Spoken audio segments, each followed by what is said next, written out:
안녕하세요. 저는 50대 초반의 여성입니다. 늘 힘들기만 했던 제 인생에 5년 전 기적이 찾아왔던 이야기를 해보려고 해요. 저는 보육원에서 자라늘 가족이 있는 사람들을 부러워했어요. 그래서 꼭 좋은 사람을 만나서 가정을 이루는 게 꿈이었어요. 고등학교를 졸업하고 보육원을 나오면서 어느 작은 회사에 취직을 하게 됐어요. 공장에서 일을 하고 옆에 있는 기숙사에서 자취할 수 있는 곳이었어요. 열심히 돈을 모아서 혼자 자취할 만큼 컸어요. 나만의 공간을 가지고 싶었거든요. 그렇게 돈을 모으는데 열중했던 어느 날 남편을 만나게 되었어요.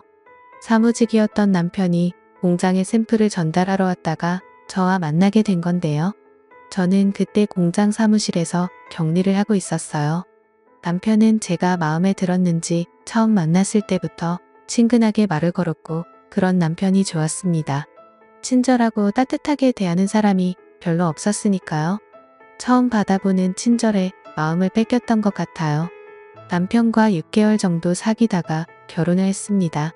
어릴 때부터 꿈꿔왔던 가족이 생긴다는 것에 너무 마음이 벅차서 그런 식 내내 울었던 기억이 나네요. 남편은 그런 저를 보면서 결혼했을 날 신부가 그렇게 울면 이혼한다는 대사를 던지며 놀리는 바람에 더 울었었네요. 시어머니는 말이 없었고 묵뚝뚝해 보이셨지만 보아인 저를 받아주신 것만으로도 감사해서 처음 배웠던 날 큰절까지 울렸습니다. 그리고 누구보다 잘 살겠다고 약속했어요. 결혼 후 몇 년간은 별일 없이 잘 지냈어요. 두 아이가 태어났고 저는 애들을 키우려 남편 뒷바라지하려 매일 정신이 없어서 하루가 어떻게 가는지도 모르고 지냈어요. 그때 시어머니 댁의 반찬과 김장 김치도 제가 다 했는데 지금 생각하면 그 많은 일을 어떻게 다 했나 엄두가 나지 않네요. 그런데 남편이 조금씩 변해갔어요. 원래 성품이 나았다고 하는 게 더 맞을 것 같아요. 언젠가부터 남편은 월급을 제대로 가져다 주지 않았는데 알고 보니 시어머니가 월급을 달라고 했다는 거였어요. 어머님이 당시대 월급을 달라고 하셨다 그래도 우리가 쓸 것은 남기고 드려야지. 그렇게 다 가져다 드리면 애들은 어떻게 키우고 우리 생활비는 어쩌고. 지금 당장 내일 장볼 돈도 없는데 미리 말을 해주던가라고 말하자 남편은 버럭 화를 냈어요. 아니 그동안 내가 가져다 준 돈 다 어쩌고 내일 장볼 돈도 없다고 그래. 그렇게 돈을 물 쓰듯 낭비하니깐 엄마가 돈을 달라고 하셨지. 당신 진짜 어쩌려고 돈 관리를 그따위로 하는 거야. 저는 너무 황당하고 어이가 없어서 말했어요. 당신이 가져다 준 돈이 얼마나 된다고 그렇게 말해. 우리 생활비하고 적금 놓고 하면 빠짓해서 남는 것도 없어. 그건 당신이 제일 잘 알잖아. 그리고 내가 무슨 낭비를 해. 낭비할 돈도 없지만 난 몇 년째 옷도 하나도 안 사 입었어. 그렇게 말하면 나는 억울하지. 시끄러워. 앞으로 엄마가 용돈 조금씩 보낸다고 하니까 그걸로 써 진짜 내가 엄마 보기 창피해서 라며 소리를 지르고 집에 나가더군요. 시어머니는 제가 친정이 없다고 은근히 일도 많이 시켰고 갑자기 불러서 저녁을 지어라. 친구들이 오니 밥상 차려라. 그런 일은 일도 아니었지만 꼭 다 참고 시키는 대로 해왔어요. 그렇게 하는 게 집안에 분란도 안 생기고 나는 미움받아도 우리 애들은 사랑받을 거라고 믿었기 때문이었어요. 하지만 남편의 월급을 가져가는 건 도저히 이해가 되지 않았어요. 어머니 현수 아빠한테 들었는데 월급을 달라고 하셨다면서요. 그런데 그 돈은 제가 적금을 넣고 애들하고 생활도 해야 돼서요. 니네 쓸 돈은 준다고 성준이가 얘기 안 했니? 그동안 보니까 내가 씀씀이가 해프더라. 야채 같은 것도 쓸데없이 많이 사오고 내 식구 먹으면서 뭘 그렇게 많이 사는 거냐? 그래서 내가 가지고 있으면서 쓸 만큼만 주겠다고. 어머니 제가 장을 많이 본 건 시어머니가 저희 반찬을 많이 가져가셔서 넉넉히 만드느라고 그랬던 건데요. 시끄럽다. 너 말하는 게 아주 이상하다. 지금 나 때문에 돈을 많이 썼다는 거야? 그렇게 나오시니 저는 더 이상 아무 말도 할 수 없었어요. 그때부터 저는 시어머니에게 매주 조금씩 돈을 다 써야 했는데 그 돈으로는 애들한테 들어가는 걸 쓰기에도 부족했어요. 남편한테 사정을 얘기하고 용돈을 좀 나눠달라고 했지만 그냥 웃음만 치더군요. 내가 나가서 사람들 만날 때 돈 없어서 쩔쩔대야겠어? 사회생활하는 사람이 여유가 있어야지 언제 무슨 일이 생길 줄 알고? 막말로 갑자기 친구라도 만나면 내가 돈 한 푼 없이 가서 얻어먹기만 해야 돼. 다른 집 마누라들은 남편 자존심 채워준다는데 보고 자란 게 없어서 그런가? 은근히 제가 구하라는 걸 삐아냐구리더군요. 저는 너무 억울했지만 더 이상 아무 말도 하지 않았어요. 제 말이 통하지 않는다는 걸 몇 번의 경험을 통해서 알았으니까요. 저는 제가 할 수 있는 일들을 찾기 시작했고 집에서 할 수 있는 인형 눈 붙이기부터 밤 까는 일들을 했습니다. 손도 많이 가고 힘이 드는 거에 비해서 돈은 조금이었지만 그나마 집에서 애들을 보면서 할 수 있는 일이었어요. 사정이 이런데도 시어머니는 주는 돈을 더 줄이더군요. 요새 돈 좀 번다며? 그럼 더 안 줘도 되지? 라면서 조금씩 줄이더니 어느 날부터인가는 한 푼도 보내지 않았어요. 어머니 이번 주는 돈 언제 보내주세요? 원래 어제 주셔야 했는데 내가 버는 돈으로 충분히 쓰고 살겠다만 굳이 내 아들이 번 걸 그렇게 가져다 쓰려고 드니? 너도 좀 염치가 있어봐라. 다른 집 며느리들은 직장도 좋은데 다녀서 집에 도우미 두고 시댁에도 돈 펑펑 쓴다는데 너는 어째 타갈 생각만 하니? 내가 무슨 번듯한 사돈집이 있어서 어디다 자랑을 할 수 있기를 하나? 그렇다고 며느리가 직업이 빵빵해서 덕을 볼 수 있기를 하나? 아이고 내 팔자야. 저 두드려 하는 듯이 신세 한탄을 하시더군요. 저는 그래서 어머니한테 돈 받는 걸 포기했어요. 그리고 애들은 어린이집에 맡기고 다닐 수 있는 일을 찾았고 보험 설계사 일을 시작하게 되었습니다. 남편은 점점 집에도 잘 안 들어왔고 늦게 들어오는 날은 술에 취해 있을 때가 많아요. 알고 보니 남편은 원래 도박에 빠져 있었더라고요. 그래서 한번 결혼을 했다가 한 달도 안 돼서 파혼을 했었다더군요. 나중에 공장에서 같이 일하던 아줌마를 통해서 늦게 되었어요. 하지만 저에게는 이미 남편 사이에 아들도 있었고 결혼 생활은 돌을 킬 수 없는 노릇이었어요. 가족 없이 자란 저는 아이들도 그렇게 키우기 싫었어요. 그래서 그저 나만 참으면 된다는 마음으로 보험 일을 하면서 악착같이 아들을 키웠어요. 다행히 아이들은 제 말이라면 자다가도 깨서 들을 만큼 착하게 잘 자라서 초등학교에서 공부도 곧잘 했어요. 그러던 어느 날 정말 저한테는 서러운 일이 터지고 말았습니다. 저와 큰아들 현수가 생일이 같아서 둘의 생일 기념으로 잡채를 만들고 아이들이 좋아하는 치킨을 만들어주려고 양념을 다 묻혀서 냉장고에 넣어뒀는데 저녁에 집에 오니 아무것도 없는 게 아니겠어요? 딸아이 말로는 할머니가 와서 가져갔다는데 정말 기도 안 차더군요. 세상에 어느 할머니가 손주 생일날 선물은 못 줄 망정 생일 파티 음식을 가져가나요? 저는 노라통이 터져서 그 길로 시댁으로 쫓아갔어요. 어머니 오늘 냉장고에 넣어둔 거요. 저랑 현수 생일이라서 만들어 놓은 거예요. 그걸 그냥 가져가시면 어떡해요? 그리고 제 생일은 그렇다고 쳐도 어떻게 현수 생일인데 이러실 수가 있어요? 손자 생일인데요.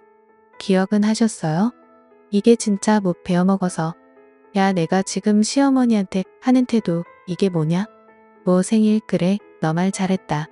너는 내 생일이라고 언제 뭐 그렇게 특별하게 해준 적이 있니? 너는 내가 내 아들 생일 기억 못한 것만 서운해. 내가 그렇게 손자 생일이 어쩌고 하니 이왕 말 나온 김에 나도 하자. 나는 어쩌다가 천안고와 며느리를 들이게 돼서 아주 어디 가서 쪽팔려서 말도 못 꺼내고 살았다. 그렇게 사람 창피 주고 내가 맨몸으로 와서 자식까지 낳고 살았으면 시어머니한테 고마워서 뭐 하나라도 더 해주려고 해야지. 인간 아니야? 내가 성준이가 아니었으면 너는 아직 시집도 못 가고 공장에 있었어. 내 인생 피게 해줬으면 매일 감사하다고 해도 부족한 일 아니니? 처음에 만났을 때는 큰절을 하고 부산을 떨더니 내가 돈 좀 관리하고 집에 저녁 반찬거리 좀 가져왔다고 이렇게 쫓아와서 사람을 못 살게 보고 시건방을 떠 너 그냥 나가. 나도 더는 못 봐주겠어. 계속 이럴 거면 혼자나. 저는 애들을 두고 나가라는 말에 시어머니가 저한테 퍼부었단 막말을 그저 다 흘려듣고는 집으로 얼른 돌아갔어요. 남편은 역시나 집에 들어오지 않았고 새벽동이 틀 무렵 제가 출근하려고 일어날 때 술에 취해 들어와서 씻지도 않고 잠이 들었어요. 정말 모든 걸 놔버리고 도망가 버릴까 하는 생각이 굴뚝 같았어요. 하지만 애들한테 부모 없는 삶을 물려주고 싶지 않아서 참았습니다. 그러던 어느 날 저는 보험 계약을 하는 분과 이야기를 하다가 경찰의 가족 찾기라는 프로그램이 있어서 거기에 DNA를 등록하면 가족을 찾아준다는 말을 듣고는 경찰서를 찾아가서 DNA를 등록하게 되었어요. 혹시라도 제 가족 중에 누군가가 있을지 모른다는 희망을 가지고 말입니다. 그만큼 시어머니와 남편이 제게 주는 사랑은 너무나 컸습니다. 하지만 시간이 지나도 연락은 오지 않았고 저도 처음에는 궁금해서 몇 번은 경찰서도 찾아가 보고 연락도 해봤지만 아무 성과가 없자 그냥 포기를 하고 살게 되더군요. 그리고 반년 후 남편은 회사에서 정리해고를 당했어요. 전화로 딸에게 아빠가 정리해고됐다며 집에 있는다는 이야기를 듣고 서둘러서 들어가 보니 시어머니가 계시더군요. 저는 얼른 애들을 학원에 보냈어요. 시어머니나 남편의 표정이 심청치 않았으니까요. 이제 매달 상준이가 주던 월급은 내가 줘야겠다. 내가 요새는 애들 아빠보다 잘 번다는 것 같던데 난 그냥 상준이가 주던 만큼 안 줘도 된다. 어머니 저는 제 월급 못 드려요. 애들 학원비도 많이 나가고 앞으로 대학 보내려면 지금보다 돈도 더 많이 필요해요. 안 그래도 요즘 보험 계약하는 사람들이 줄어서 많이 어려워요. 그리고 저 그렇게 많이 버는 거 아니에요.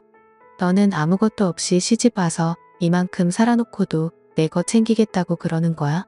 내가 감히 우리 엄마한테 따박따박 말 대답을 해? 내가 항상 이런 식으로 엄마를 대했구나? 그런 식으로 말하지 마. 나도 할 만큼 했어. 이건 내가 잘 먹고 잘 살겠다는 거 아니잖아. 우리 현수랑 현아를 위해서 그런 거라고. 어머니는 그동안 당신한테 가져간 돈도 아직 있는데 그거 안 쓰고 모아주신다고 했다며? 그럼 진짜 그 돈 쓰면 되잖아. 너 진짜 간도 크다. 내가 꼭 우리 아들이 힘들게 번 돈을 쓰라는 것처럼 말하는구나. 내 아들 돈이 그렇게 웃음이 그 돈을 막 쓰겠다고 하는 거야? 당신, 이제 됐고 큰 소리 마. 그럼 엄마는 현수 생각은 안 한다는 거야? 둘은 앞뒤가 안 맞는 말을 하면서 저를 잡아먹을 것처럼 굴었어요. 그래도 저는 물어날 수 없었어요. 제가 버는 건 분명히 한계가 있는데 시어머니가 돈을 달라는 대로 그렇게 줬다가는 언제 또 낭패를 당할지 모를 일이었어요. 남편은 제가 계속 돈을 안 넣을 것 같자 이제는 자기 용돈만이라도 달랐더군요. 그건 어머니가 전에 당신 돈 가져가신 거에서 주셔야 될 것 같은데 당신 돈 우리한테 쓰는 건 아까워도 당신이 쓰는 거지만 주실 거야. 아니 진짜 이 여자가 왜 자꾸 내 돈을 꺼내 쓰라고 난리야? 남편은 길길이 날뛰었고 그 뒤로 집에서 자주 행뜨를 부리고 돈 내놓으라고 소리를 질렀어요. 저는 아이들이 남편 때문에 피해보는 것이 싫어서 몰래 밖에서 만나서 돈을 주며 학원으로 바로 보내고는 했습니다. 아이들은 저에게 저런 사람은 아빠도 아니고 할머니도 아니라면서 남보다 더하다고 이혼하고 편하게 혼자 살으라고 했습니다. 이제 겨우 중학교 2학년인 딸아이가 하는 말에 가슴이 찢어질 것 같았어요. 그래도 저는 저런 아빠라도 애들한테 있는 게 낫다고 생각했어요. 그래야 나중에 애들이 지금 제가 겪는 서름을 겪지 않을 테니까요. 그렇게 몇 달이 지났는데 하루는 녹초가 돼서 집에 들어가려고 하니 문이 열리지 않는 거예요. 현관 비밀번호를 몇 번이고 다시 눌러서 경고음이 울렸지만 문이 열리지 않았어요. 당신 안에 없어? 왜 문이 안 열리지? 여보. 남편은 전화도 받지 않더군요. 그러다가 저희 집에 시어머니가 오시길래 문이 안 열려서 사람을 불러야 할 것 같다고 말했습니다. 그랬는데 시어머니는 문을 열고 들어가 버리더니 잠가 버리더군요. 내가 돈을 못 주겠다면 우리도 가만히 있을 수 없다. 우리 집에 하나도 도움이 안 되는 며느리는 이제 필요가 없다고 나가. 여보 어머님 말씀이 진짜야? 맞아? 계속 문을 두드리자 남편은 나와서 저에게 삿대질을 하면서 다 필요 없다는 말 못 들었어. 나가라고. 학원에서 밤늦게 온 아이들은 이 사실을 알고 울고불고 난리가 났지만 시어머니는 오히려 니들이 그러면 엄마만 더 힘들게 될 줄 알아. 현수 너 함부로 엄마 찾겠다고 나서면 가만 안 둘 거야. 라면서 애들한테 겁을 줬다고 하더군요. 저는 결국 혼자서 잠만 잘 수 있는 원룸을 구했고 더 악착같이 돈을 모아야겠다는 생각에 야식 업체에서 설거지까지 했어요. 가끔 애들을 보러 가는 날이면 눈물바다가 됐어요. 애들은 자꾸 저와 살겠다고 했지만 아직은 그럴 형편이 아니었어요. 저는 그저 애들에게 조금만 더 참으라고 말할 수밖에 없었어요. 그러던 어느 날 저는 뜻밖의 전화를 받았습니다. 가족 찾기에 등록한 DNA와 일치하는 사람들이 나타났다는 거였어요. 너무 믿기지 않아서 경찰서로 쫓아가니 지난주에 어떤 할아버지가 어렸을 때 잃어버린 딸을 찾고 싶다고 오셨는데 DNA 검사 결과 가족인 것으로 밝혀졌다고 말해주는데 저는 입이 다물어지지 않았어요. 저는 그날 제 가족이라는 분들과 만났습니다. 진짜 제가 맞아요? 거짓말 아니죠? 제 가족 맞죠? 정말이죠? 제가 몇 번이고 얘기를 하자 그분들은 저를 껴안으며 펑펑 우셨어요. 알고 보니 제가 3살이 되던 해 할머니가 어떤 무당한테 제가 집에 있으면 가세가 기운다는 말을 듣고 가족들 몰래 저를 보육원에 버리셨다는 거예요. 할머니는 저를 잃어버렸다고 거짓말하셨다가 돌아가시기 직전에 사실대로 말씀하셨다고 하네요. 그러다가 제 어머니가 중병에 걸려서 돌아가시기 전 저를 꼭 보고 싶다고 하셔서 혹시나 하는 마음에 저를 찾게 되었다고요. 저만큼이나 가족들도 힘든 생활을 보냈구나 생각하니 눈물이 앞에 가렸어요.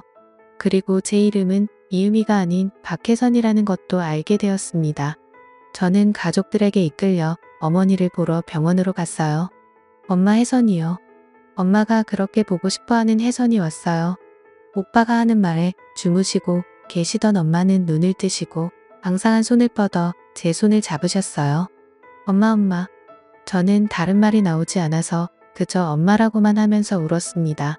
어머니는 병원에서 제 손을 잡아보시고는 며칠 뒤에 세상을 떠나셨습니다. 만나자마자 이별한 어머니지만 저는 어머니를 만난 게 너무 감사하기만 했어요. 아버지는 대기업에서 임원으로 계시다가 은퇴하셨고 오빠 부부는 대학 교수이고 남동생은 치과 의사였어요. 갑자기 생긴 제 가족들은 다들 너무 근사해서 기가 죽거든요. 혜선아, 너를 부끄럽게 생각하면 안 되다. 넌 내가 있던 환경에서 최선을 다해서 살았고 그래서 우리를 다시 만났잖아. 나는 우리 딸이 너무 자랑스럽다. 저는 아버지의 말에 눈시울이 붉어졌어요. 정말 내 아버지라서 이렇게 내 마음을 알아주나 싶은 생각이 들었어요. 아버지는 엄마 단둘이 살고 계셨는데 엄마를 보내고 혼자가 되었으니 당분간 저와 같이 살고 싶다고 하셨어요. 저는 그게 너무 좋기도 했지만 애들이 걸렸어요. 그래서 일단 제 사정을 오빠한테 얘기했어요. 아버지한테 말하면 충격 받으실까봐 걱정이 됐거든요. 오빠는 아버지한테 말해도 괜찮을 거라면서 잘 말씀드리자고 했고 제 처지를 들은 아버지는 화가 나셔서 그 자리에서 일어나 당장 아이들을 데리러 가자고 하셨어요. 저는 남동생이 운전하는 차를 타고 아버지는 오빠가 운전하는 차를 타고 그렇게 시댁 앞에 검은 세단차 2대를 몰고 갔어요. 제가 배를 누르자 시어머니는 저인 것을 확인하시고 막말부터 퍼보셨어요. 내가 무슨 낯짝으로 여기까지 왔냐? 이제 돈 좀 내놓을 생각이 들어. 그러자 아버지가 큰 소리로 저희 손주들 데리러 왔습니다라고 하셨고 그 말에 시어머님과 남편이 어리둥절해서 나오더군요. 남편은 저와 제 식구들을 위아래로 훑더니 어디서 등골 빼먹을 영감이라도 구했어? 그래서 이렇게 와서 큰 소리 치는 거야? 내 자식들 그런 구질구질한 돈으로 키우게는 못하지? 라고 하자 진짜 생각하는 수준하고는 저분이 제 아버지세요. 우리는 훼손이 가족입니다. 저를 가리키자 남편과 시어머니는 어리둥절하려 하더군요. 오빠 남동생이 우리 애들 옷가지와 책들을 챙기는 동안 저는 시어머니와 남편에게 제 가족을 찾은 얘기를 했어요. 제 얘기를 들은 2사람은 얼굴이 하얗게 질려서 아버지를 보다가 점점 고개를 숙이더군요. 돈 때문에 항상 걱정이 많으신 것 같으니 이제 제 손주들은 제가 챙기겠습니다. 그동안 제 딸한테 하신 것에 대해서는 차차 어떻게 할지 변호사와 상의할 거고요. 라고 하셨고 변호사 소리를 들은 시어머니와 남편은 표정이 굳어졌어요. 오빠 남동생이 애들 짐을 다 챙겨서 나오자 시어머니는 다급하게 저를 붙잡고 아가 우리 얘기 좀 하자. 그래도 너 갈 곳 없을 때 우리가 받아둬서 여태까지 자랐잖니. 사돈께 말씀 좀 잘 드리고 하는데 오빠가 시어머니의 손을 탁 치면서 남의 동생 함부로 잡지 마시죠. 그리고 받아줘요. 어디서 그런 말씀을 하시죠. 제 동생이 결혼을 했지 이 집에 일하러 들어온 일 뿐입니까? 사람이 힘없다고 막대하고 그러는 거 아닙니다. 라면서 차갑게 말했어요. 시어머니는 쩔쩔매기 시작했습니다. 아가, 내가 정말 큰 실수를 했다. 정말 미안하다. 내가 잘못했어. 여보, 미안해. 당신이 돈 안 주니까 그만 꼭 해서 정말 내가 바보 같아서 미안해. 돈을 안 준다고 해서 당신이 그렇게 말을 해. 난 당신이 벌은 돈 거의 만져보지도 못한 사람이야. 그런데 내가 아이들하고 먹고 살겠다고 돈을 안 준다고 사람을 그렇게 내도 못 참, 그것도 일하고 들어온 사람을 나 이혼 소송할 거니까 그렇게 알고 있어. 저는 애들을 데리러 학교로 갔고 갑자기 왜 할아버지와 왜 삼촌이 생긴 아이들은 어안이 된 건 했지만 곧 너무 기뻐하며 좋아해줬어요. 그리고 시어머니와 남편은 몇 번이고 제게 연락을 하고 찾아오기도 했지만 만나지 않았어요. 한 번은 제가 오빠 부부와 백화점에 갔는데 어떻게 알고 시어머니가 저희를 쫓아오신 거예요. 그래서 오빠가 무슨 얘기를 할 건지 드러나 못했으며 같이 백화점 커피숍으로 들어갔어요. 제 둘 부부는 잘 지냈는데 아들이 회사를 그만두면 문제가 생긴 거예요. 용돈을 안 주겠다고 하니 불화가 좀 있었고 저도 남들 다 받는 패물임을 일단 못 받고 며느리를 들었는데 제 입장은 생각 안 하시고 무조건 안 좋게 보시네요. 그렇네요. 좋습니다. 그 용돈이라는 것과 패물 예담해드리고 저희도 가정폭력과 협박으로 아드님과 사돈분 정식으로 고소하겠습니다. 아니, 그러시면 얘기가 틀려지죠. 지금 혜선이 이혼 변호사 만나고 왔는데 애들 직원을 들어보니 굉장하더군요. 하루가 멀다 하고 술 마시고 도박하고 집에 안 들어오는 아버지, 그리고 집에 있는 애들 간식까지 쓸어가고 돈 한 푼 안 보태면서 엄마를 부려먹는 할머니. 이 정도면 이혼 사유가 차고도 넘칩니다. 그리고 집 비밀번호까지 바꾸고 못 들어오게 해서 1년 가까이 밖에서 살겠죠. 이런 것도 다 죄가 될 수 있고 위자료를 받아낼 수 있다고 하던데 저희는 그대로 다 진행할 겁니다. 그러니까 그렇게 알고 계세요. 억울하다는 시어머니의 말에 기가 차서 저도 한마디 했어요. 어머님 집에서 최신형 에어컨에 제일 큰 냉장고까지 있고 부엌도 최신식으로 다 뜯어 고치셨잖아요.